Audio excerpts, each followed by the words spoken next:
All right, these are the three canon events for every single young entrepreneur. If you haven't gone through these things, you probably will.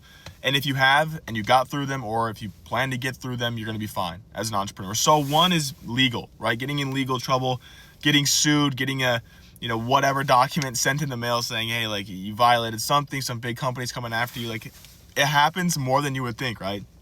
And I haven't had like a cease and desist or anything like that sent to me personally, but I've had like some legal stuff with like disputes and banking and stuff like that. It's a pain in the ass. No one wants to deal with it, but it just comes with entrepreneurship, right? It's going to happen, right? Number two is taxes. Taxes is something that every new entrepreneur, they look at their bank account at the end of the year, they're like, damn, like I'm rich, right? I made this work. Maybe it took you a year, 6 months, 5 years, whatever. There comes a time and you're finally making money and you're like, this is lit. Like I'm making a ton of money. I'm rich. This is sick. And then you go to your accountant and you're like, okay, like what's up? What do we got to do to wrap up the year? And they say, oh, well, you owe an absolute bag to the IRS for taxes. And your heart sinks. You go, okay, well, how much money I have left? And they say a number that's very abysmal compared to what you have now. And you go, well, shit, I didn't think about this. It hits you like a stone in the face. And you're like, okay, well, how do we prep for this? And then you get into the trenches about like not having it be such a big deal next year, right? But the first year, however long it takes you, the first time you actually pay it back in taxes, that's an experience every entrepreneur goes through that. It's just the worst, but you got to go through it, right? So that's number two. And number three is get stabbed in the back. This is probably the most prevalent one.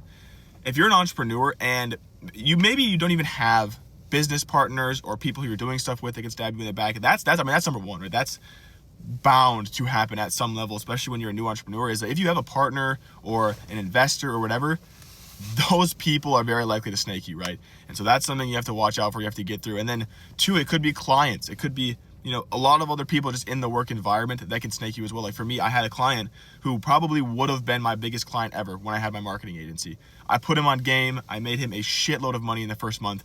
And then he ghosted me, stole my strategy, took it all in-house, and scaled his brand to $30 million.